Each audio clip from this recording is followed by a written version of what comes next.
بسم اللہ والحمد للہ والصلاة والسلام علی ابی القاسم محمد بن عبداللہ خاتم النبیین۔ اچھا، فرض کریں آپ کی گاڑی میں دنیا کا بہترین اور جدید ترین نیویگیشن سسٹم لگا ہوا ہے۔ جی بالکل لیٹسٹ ماڈل کا۔ ہاں، اور وہ آپ کو بالکل درست راستہ دکھا رہا ہے، مطلب آگے آنے والے خطرناک موڑ سے خبردار بھی کر رہا ہے، اور یہاں تک بتا رہا ہے کہ اگر بریک نہ لگائیں نا تو گاڑی سیدھی کھائی میں جا گرے گی۔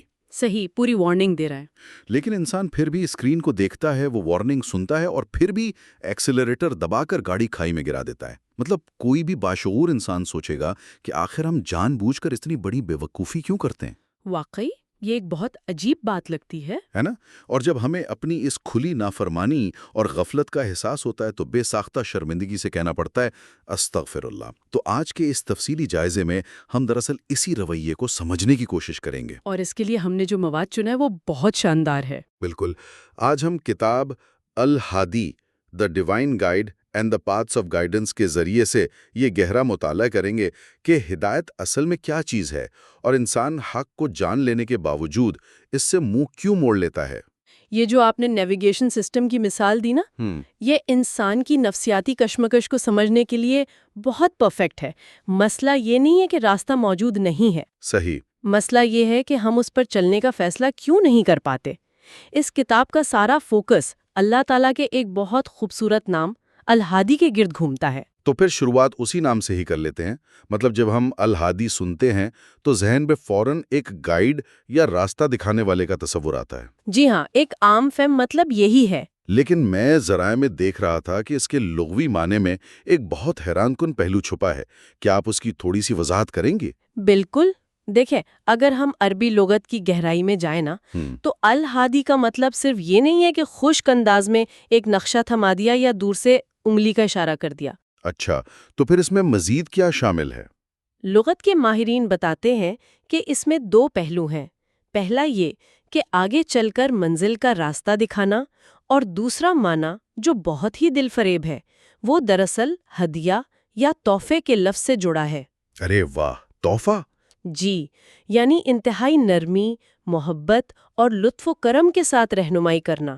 الہادی کی ہدایت کوئی بوجھل قانون نہیں ہے، بلکہ اس میں خالق کی محبت اور ایک تحفے کا احساس ہے۔ ایک سیکنڈ، یہاں میں تھوڑی سی الجھن کا شکار ہوں۔ مطلب آپ کہہ رہی ہیں کہ ہدایت ایک تحفہ ہے، محبت کا اظہار ہے۔ بالکل۔ لیکن عملی زندگی میں تو مذہبی احکامات اکثر انسان کو بڑے سخت محسوس ہوتے ہیں، پابندیاں ہیں، خواہشات کو مارنا پڑتا ہے، تو یہ نرمی کیسے ہوئی؟ یہ بڑا اچھا نکتہ ہے۔ دراصل وہ پابندیاں بذات خود سختی نہیں ہیں، بلکہ وہ اسی محبت کا ثبوت ہیں۔ فرض کریں ایک چھوٹا بچہ آگ کے شعلے کی طرف بھاگتا ہے۔ ظاہر ہے ماں اسے فوراً روکے گی۔ ہاں، وہ دوڑ کر اسے سختی سے پیچھے کھینچتی ہے۔ اب بچے کو اس وقت وہ پابندی لگتی ہے، اسے لگتا ہے اس کی آزادی چھن گئی، لیکن حقیقت میں وہ ماں کی سب سے گہری محبت ہے۔ صحیح، مطلب کائنات کا خالق جانتا ہے کہ کن خواہشات کا انجام تباہی ہے۔ بالکل، اس لیے جو حدود مقرر ہے نا، وہ ہمیں بچانے کا ایک شفیق تحفہ ہے۔ یہ تشبیہ تو بہت زبردست ہے، اور حفاظت کے حوالے سے مجھے اس کتاب کا ایک اور زاویہ یاد آ رہا ہے۔ قرآن کی سورۃ الفرقان میں یہ نام الہادی اکیلا نہیں آیا۔ جی، وہ نصیر کے ساتھ ملا کر آیا۔ ہاں، وَكَفَى بِرَبِّكَ هَادِيًا وَنَصِيرًا، یعنی النصیر مطلب مددگار۔ یہ دونوں صفت ایک ساتھ کیوں ہیں؟ کیونکہ یہ کوئی اتفاق نہیں ہے۔ جب انسان حق کے راستے پر نکلتا ہے نا، تو اسے صرف منزل کا پتہ ہونا کافی نہیں ہوتا، اسے رکاوٹوں کا بھی مقابلہ کرنا ہوتا ہے۔ مطلب وہی نیویگیشن والی بات، نقشہ تو مل گیا الہادی کی طرف سے، صحیح۔ لیکن راستے میں جنگل ہے، دشمن گھات لگائے بیٹھے ہیں۔ اب صرف نقشے سے تو کام نہیں چلے گا نا، اسے لڑنے کے لیے ایک محافظ بھی چاہیے جو النصیر ہے۔ بالکل درست۔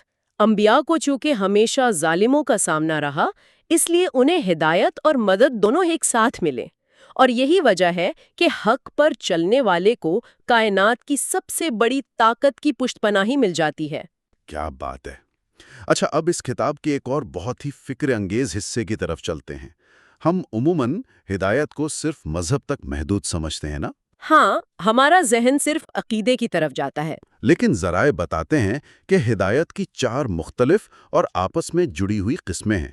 تو کیا ہم پہلی ہدایت سے شروع کر سکتے ہیں؟ ضرور۔ دیکھیں، پہلی قسم کو ہدایت عامہ کہتے ہیں۔ یہ وہ ہدایت ہے جو کائنات کی ہر مخلوق کو پیدائشی طور پر ملی ہے، چاہے وہ جاندار ہو یا بے جان۔ مطلب یہ سب کے لیے ہے، انسانوں کے علاوہ بھی؟ جی بالکل، سورت طٰہٰ میں ذکر ہے کہ اللہ نے ہر چیز کو تخلیق دی اور پھر ہدایت بخشی، یعنی ہر چیز کو اس کا مقصد اور کام کرنے کا طریقہ سکھا دیا۔ اللہ کی قدرت اتنی عظیم ہے کہ اس نے ایک ایک ذرے کی رہنمائی کی ہے۔ استغفر اللہ، انسانی عقل اس قدرت کا احاطہ کر ہی نہیں سکتی۔ یہ تو حیرت انگیز بات ہے، یعنی جسے ہم سائنس میں بائیولوجی اور جبلت یا انسٹنکٹ کہتے ہیں، وہ دراصل اللہ کی عطا کردہ پہلی ہدایت ہے۔ 100%۔ آپ شہد کی مکھیوں کو دیکھ لیں، وہ پہاڑوں میں کتنے پیچیدہ گھر بناتی ہیں۔ ان کے چھتے بالکل پرفیکٹ ہیگزاگون ہوتے ہیں تاکہ کم موم میں زیادہ شہد آ سکے۔ انہیں یہ جیومیٹری کس نے سکھائی؟ مطلب یہ تو کمال ہے۔ یا ایک نوزائیدہ بچے کو دیکھ لیں، پیدا ہوتے ہی اسے پتا ہوتا ہے کہ دودھ پینا ہے۔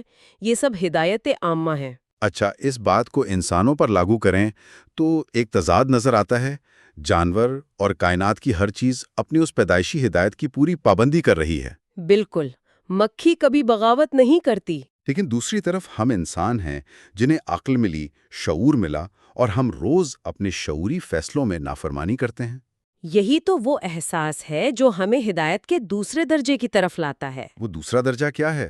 اسے کہتے ہیں ہدایت بیان و دلالت۔ چونکہ انسان کو ارادہ اور اختیار دیا گیا ہے نا، تو اسے صرف جبلت پر نہیں چھوڑا جا سکتا تھا۔ اسے بتانا ضروری تھا کہ اخلاقی طور پر صحیح اور غلط کیا ہے۔ اچھا، اور یہ کام انبیاء اور کتابوں کے ذریعے ہوا؟ جی، یہ انبیاء اور بالخصوص قرآن کا کام ہے کہ حق اور باطل کا راستہ بالکل واضح کر دیں۔ دونوں راستے کھول کر رکھ دیے گئے ہیں۔ یہاں میرا ایک سوال ہے، اگر اللہ نے اور نبیوں نے راستہ اتنا واضح دکھا دیا ہے، نشانیاں اتنی روشن کر دی ہیں، تو پھر سب لوگ سیدھے راستے پر کیوں نہیں چلتے؟ یہ انسانی تاریخ کا سب سے پیچیدہ سوال ہے، اور اس کا جواب یہ ہے کہ راستہ دکھانا حق قبول کرنے کی ضمانت نہیں ہے۔ دروازہ دکھانا ایک بات ہے، اس سے گزرنا دوسری بات۔ یہ صرف شرط ہے، نتیجہ نہیں۔ کیا تاریخ میں اس کی کوئی واضح مثال ہے؟ قوم سمود کی مثال ذہن میں آتی ہے۔ انہوں نے معجزات اپنی آنکھوں سے دیکھے اور پھر بھی انکار کر دیا۔ بالکل، قرآن میں اس کا ذکر ہے۔ مطلب انسانی عقل کی اس ہٹ دھرمی پر حیرت ہوتی ہے کہ سچائی کا سورج چمک رہا ہو اور انسان آنکھیں بند کر لے۔ استغفر اللہ، یہ تو بہت ہی خوفناک بات ہے۔ واقعی، اللہ فرماتا ہے کہ ہم نے انہیں راستہ دکھایا، لیکن انہوں نے ہدایت پر اندھے پن کو ترجیح دی۔ اس سے ثابت ہوتا ہے کہ محض علم ہونا کافی نہیں ہے۔ تو پھر وہ کیا چیز ہے جو علم کو عمل میں بدلتی ہے؟ یہیں سے تیسرا درجہ شروع ہوتا ہے، اور وہ ہے ہدایت توفیق و الہام۔ توفیق، یہ لفظ تو ہم بہت سنتے ہیں۔ ہاں، یہ سب سے اہم نقطہ ہے۔ اصل ہدایت دل میں ایمان کا پیدا ہونا ہے، اور یہ اندرونی طاقت صرف اور صرف الہادی کے ہاتھ میں ہے۔ یعنی یہ کتابوں سے یا تقریروں سے نہیں ملتی؟ نہیں، یہ براہ راست دل میں اترتی ہے۔ یہاں تک کہ نبی کریم صلی اللہ علیہ وسلم بھی جو ہادی بن کر آئے، وہ بھی جسے چاہیں اپنی مرضی سے یہ توفیق نہیں دے سکتے جب تک اللہ کی مرضی شامل نہ ہو۔ یہ بات تو اندر تک ہلا دیتی ہے۔ مطلب توفیق ایک ایسا سوئچ ہے کہ اگر آن نہ ہو تو انسان کا سارا علم دھرا رہ جائے گا۔ اور چوتھا درجہ کیا ہے پھر؟ وہ آخرت کی ہدایت ہے۔ جو اس دنیا میں صراط مستقیم پر ثابت قدم رہے گا، اسے آخرت میں جنت کی طرف ہدایت ملے گی۔ وہ پل صراط سے بھی بجلی یا ہوا کی تیزی سے گزر جائے گا۔ اچھا، مطلب وہاں ہماری رفتار کا تعلق اس بات سے ہوگا کہ ہم دنیا میں کتنی تیزی سے احکامات مانتے تھے۔ بالکل، یہ سب توفیق سے جڑا ہے۔ اب چونکہ پتہ چل گیا کہ توفیق سب سے بڑی نعمت ہے، تو ایک عام انسان اسے حاصل کیسے کرے؟ جب ہم سوچتے ہیں کہ ہم اس کے بغیر مکمل بے بس ہیں، ہماری اپنی کوئی اوقات نہیں، تو اس محتاجی کے احساس کے ساتھ سچے دل سے پکارنا پڑتا ہے۔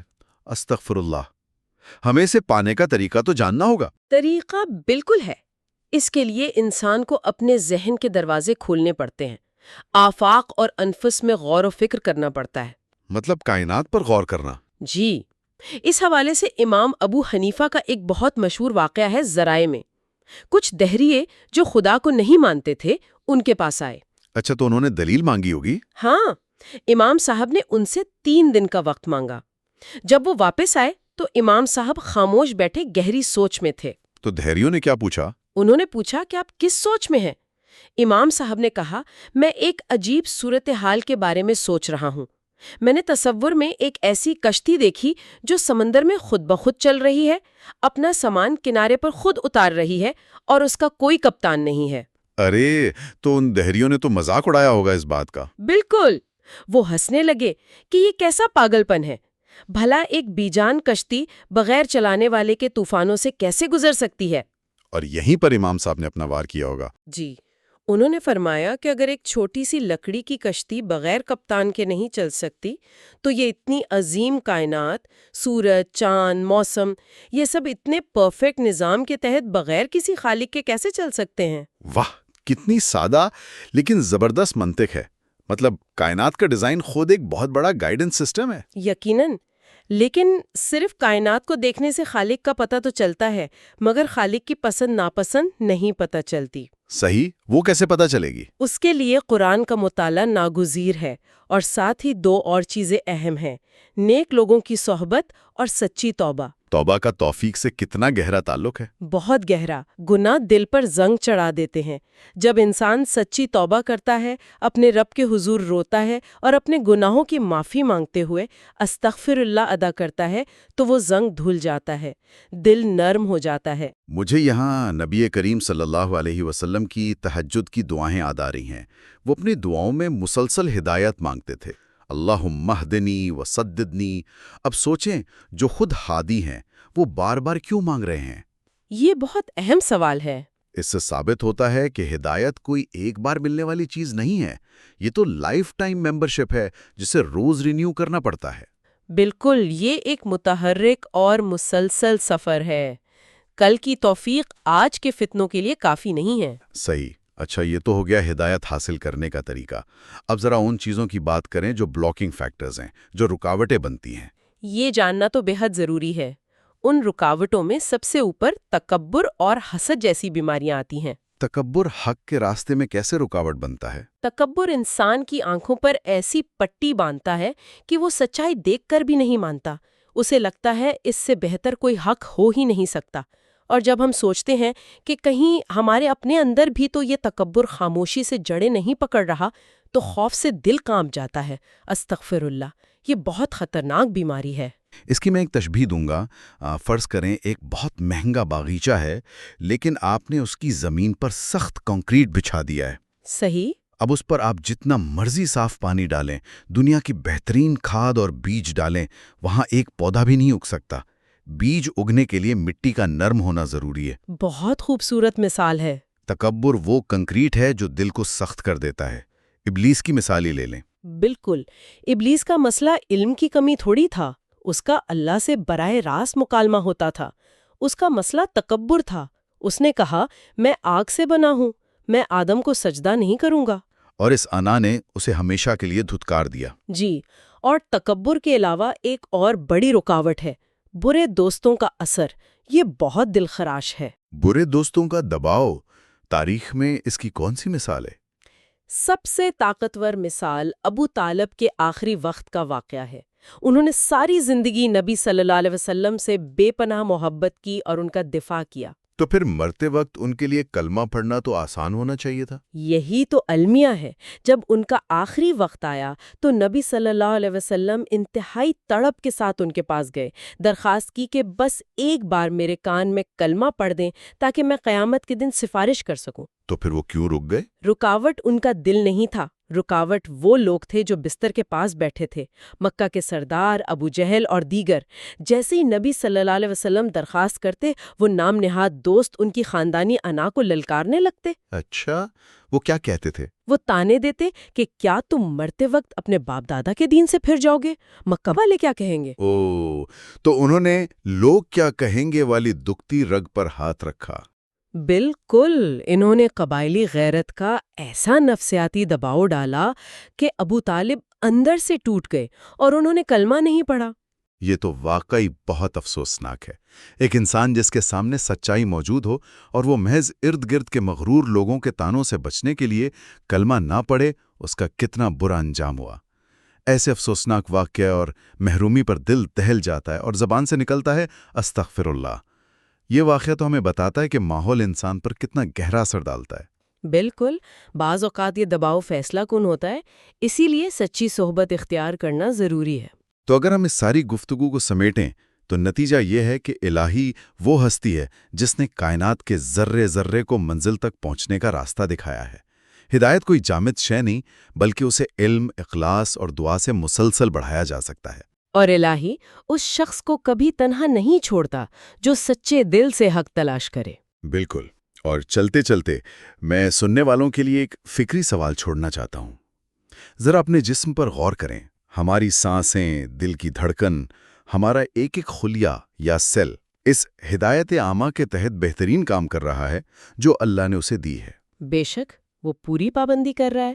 اگر ہمارا جسمانی وجود ہر لمحہ اللہ کی دی ہوئی ہدایت کا اتنا پابند ہے تو کیا ہمارے شعور اور ہماری روح کو اس کی توفیق کی ہدایت تلاش کرنے کے لیے روزانہ کوشش نہیں کرنی چاہیے؟